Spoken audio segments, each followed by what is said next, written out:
Hello மக்களே, welcome back to TVC. Realme அவங்களோட GT சீரிஸில் GT5 ஸ்மார்ட் ஃபோனாக லான்ச் பண்ணுறாங்க. பட் இங்கே லான்ச் பண்ணல, சைனாவில் லான்ச் பண்ணியிருக்காங்க. என்னதான் அவங்க சைனாவில் லான்ச் பண்ணியிருந்தாலும் 24லையோ இல்லை 24 மிட்லேயோ வந்து இந்தியாவில் மோஸ்ட்டாக லான்ச் ஆக வாய்ப்பு இருக்குது. ஏன்னா ஸ்பெசிஃபிகேஷன் அந்த மாதிரி. சரி, இந்த ஃபோனில் என்ன மாதிரி ஸ்பெசிஃபிகேஷன் கொடுத்துருக்காங்க, சைனாவில் வந்து என்ன ப்ரைஸ்க்கு லான்ச் பண்ணியிருக்காங்க, என்ன மாதிரியான விஷயங்கள் இதில் இருக்குது அப்படிங்கிறதெல்லாம் பற்றி பேசுறதுக்கு தான் இந்த ஒரு வீடியோவை பார்த்து முடிச்சுட்டு உங்களோட ஒப்பீனியன்ஸை மறக்காம கமெண்ட்ஸ் ஷேர் பண்ணுங்கள். வீடியோ பிடிச்சிருக்குங்கிற பட்சத்தில் லைக் பண்ணிட்டு சப்ஸ்கிரைப் பண்ண மறந்துடாதீங்க. ரியல்மியோட அந்த GT5 ஸ்மார்ட் ஃபோன் பொறுத்த வரைக்கும் ஓவரால் லுக் வந்து இதான் கன்ஃபார்ம் பண்ணியிருந்தாங்க. நல்லாவே இருந்தது. ஆனால் என்னன்னா ரொம்ப புதுசாக வந்து என்னால் ஒரு ஃபீல் பண்ண முடியல. ஏன்னா நிறைய விஷயங்கள் ஆல்ரெடி பண்ணிட்டாங்க. பட் இது ஓரளவுக்கு நல்லா இருக்கு. அண்ட் இது GT சீரிஸுங்கனால அந்த RGB லைட்டுமே பேக்கில் வந்து பிளேஸ் பண்ணியிருக்காங்க. பார்த்தோம்னா தெரியும், அந்த கேமரா மாடல் இருக்கக்கூடிய ஒரு பிளேஸ்மெண்ட்ல RGB light. And most inspiration யாருன்னா நத்திங் ஃபோன் தான். அந்த மாதிரி கஸ்டமைஸ்டு லைட்னிங் கூட இதில் யூஸ் பண்ணிக்க முடியும்லாம் சில வீடியோஸ் பார்க்க முடிஞ்சது. பார்க்கறதுக்கும் அது ஒரு கொஞ்சம் யூனிக்காக இருந்ததுன்னு சொல்லலாம்.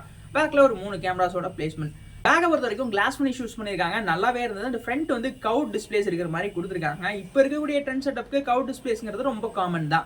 டிஸ்பிளேயோட ஆக்சுவல் ஸ்பெக் அப்படிங்கிற ஒரு விஷயம் வரும்போது 6.7 இன்ச் இருக்கக்கூடிய அமலெட் 1.5K அமலெட் டிஸ்பிளேஸ் யூஸ் பண்ணியிருக்காங்க. அண்ட் மோர் தென் சூப்பரான ஒரு டிஸ்பிளே. இது ஒரு டிஸ்பிளே சென்ட்ரிக்கான ஸ்மார்ட் ஃபோன் கூட சொல்லலாம். ஏன்னா டிஸ்பிளேஸ் அந்த அளவுக்கு கஸ்டமைஸ் பண்ணியிருக்காங்க. 144 ஹெர்ட்ஸ்க்கான ரெஃப்ரெஷ் ரேட்டும் டிஸ்பிளேயோட பர்ஃபார்மன்ஸ் இன்னும் என்ஹான்ஸ் பண்ணும் அப்படிங்கிறதுக்காக எஸ்பெஷலி இதில் ஒரு கஸ்டமைஸ்டு சிப்புமே வந்து கொடுத்துருக்காங்க. அது முதல் இன்னொரு சூப்பரான மேட்டராக இருக்குதுன்னு சொல்லலாம். அண்ட் வீடியோஸ் பார்க்கும்போதையும் கண்டென்ட் ஸ்ட்ரீம் எல்லாம் பண்ணும்போதையும் அதோட பர்ஃபார்மன்ஸ் என்ஹான்ஸ்டாக இருக்கணுங்கிறதுக்காக அந்த கஸ்டமைஸ் சிப்பு கொடுத்தது. இது ஒரு டிஸ்பிளே சென்ட்ரிக்கான ஸ்மார்ட் ஃபோன்னு சொல்கிற அளவுக்கு டிஸ்பிளேயோட ஸ்பெக் இருக்குன்னு சொல்லலாம். GT சீரிஸே பொதுவாக கேமிங்ஸ்க்காக தான் எடுத்துகிட்டு வருவாங்க. இதுலேயுமே ஹை எண்டாக இப்போ வந்து மார்க்கெட்டில் ஹை எண்டாக இருக்கக்கூடிய Snapdragon 8 Gen second generation perform பண்ணுது. பர்ஃபார்மன்ஸ் பொறுத்த வரைக்கும் நமக்கு தெரியும், ரியல்மி GT சீரிஸில் நல்லாவே தான் ஆப்டிமைஸ் பண்ணுறாங்க. அண்ட் கேமிங் பெர்ஸ்பெக்டிவ்னு வந்து பார்க்கும்போது வேற லெவலில் தான் அந்த ஸ்மார்ட் ஃபோன் கொண்டு வந்திருக்காங்கன்னு சொல்லணும்.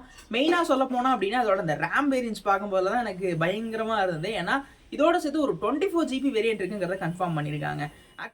கேமராஸ் அப்படின்னு வரும்போது இந்த ஸ்மார்ட் ஃபோனை பொறுத்த வரைக்கும் பிரைமரியாக ஒரு 50 மெகா பிக்சலுக்கான சென்சார் கொடுத்துருக்காங்க. இந்த சென்சார் பொறுத்த வரைக்கும் இப்போ ரீசெண்டாக ட்ரெண்டாக இருக்கக்கூடிய சோனியோட IMX 890 சென்சார் தான் யூஸ் பண்ணுறாங்க. பர்ஃபார்மன்ஸ் வைஸில் பெட்டராகவே இருக்கும். 4Kஸில் அவுட்புட் 3060 FPSல எடுத்துக்க முடியுங்கிறது தான் ஓவரால் மேட்டராக இருந்தது. அந்த செகண்டரி ஒரு 8 மெகா பிக்சலுக்கான அல்ட்ரா வைடும் 2 மெகா பிக்சலுக்கான டெப்த் சென்சாரும் கொடுத்துருந்தாங்க. தென் அந்த மேக்ரோ சென்சார் கொடுத்துருந்தாங்க. அது 2 சப்போர்ட்டிவ் கேமராஸ் பற்றி நான் பெருசாக பேச விரும்பல. அந்த 2 மெகா பிக்சலை விட்டு தொலைய மாட்டேங்கிறாங்களே அப்படிங்கிற அளவுக்கு தான் காண்டாக இருந்தது. அண்ட் ஓவராலாக ஒரு சிம்பிளான கேமரா செட்டப். பிரைமரி சென்சார் பற்றி வேணால் ஹைப்பாக இருந்ததுன்னு சொல்லலாம். மற்றபடி இருக்கக்கூடிய கேமராஸ்லாம் பெருசாக ஒன்றும் சொல்கிற மாதிரி இல்லை. அண்ட் செல்ஃபீஸ்னு வரும்போது 16 மெகா பிக்சல் கொடுத்துருக்காங்க. இதுலேயுமே மோர் தென் எந்த ஒரு அப்கிரேடும் இல்லாமல் ரொம்பவே சிம்பிளான ஒரு கேமரா செட்டப்பில் கொடுத்து முடிச்சுட்டாங்க. அண்ட் இதில் இன்னொரு நெகட்டிவ் என்னன்னா, இதில் 4Kஸில் எடுத்துக்க முடியாது. 1080p மட்டும்தான் ஃப்ரண்ட்டில் செல்ஃபீஸில் எடுத்துக்க முடியுங்கிறது இன்னொரு இந்த டைமுக்கு இது வந்து அந்த அளவுக்கு பெரிய விஷயமா இல்லையே அப்படிங்கிற மாதிரி ஒரு ஃபீல் இருந்தது. Android 13ல ரியல்மி UI 4.0ல வராங்க.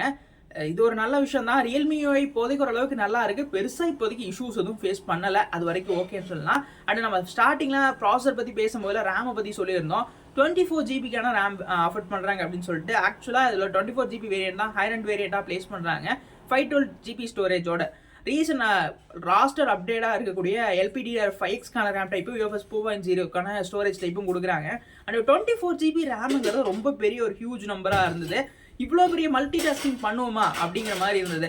ஏன்னா லேப்டாப் சிஸ்டம் அளவுக்கு வந்து இதில் நம்ம மல்டி டாஸ்கிங் யூஸ் பண்ணுவோமா அப்படிங்கிற அளவுக்கு ஒரு கொஸ்டின் மார்க் இருந்தது. பட் எனக்கு ஓவரால் இந்த 16 GB எல்லாமே கூட எனாஃபாக இருந்தது. பட் ஃபியூச்சருக்காக ஏதாவது கான்செப்ட் பண்ணி இப்போ 24 GB கொண்டு வராங்களான்னு தெரியல. ஏன்னா இனி ஃபியூச்சர்ஸில் கேமிங் டிபார்ட்மெண்ட்லாம் ரொம்ப டெவலப் ஆகும். அப்போ வந்து அதுக்கேற்ற மாதிரி இதை பண்ணுறாங்களா, அந்த ஒரு ஐடியாலஜியில் இருக்காங்களான்னு எனக்கு புரியல. பட் ஓகே, எனக்கு தெரிஞ்சது ரொம்ப ஒரு அதிகமான ரேம் கவுண்ட்னு சொல்கிற மாதிரி தான் இருந்தது எனக்கு தெரிஞ்ச லெவலில்.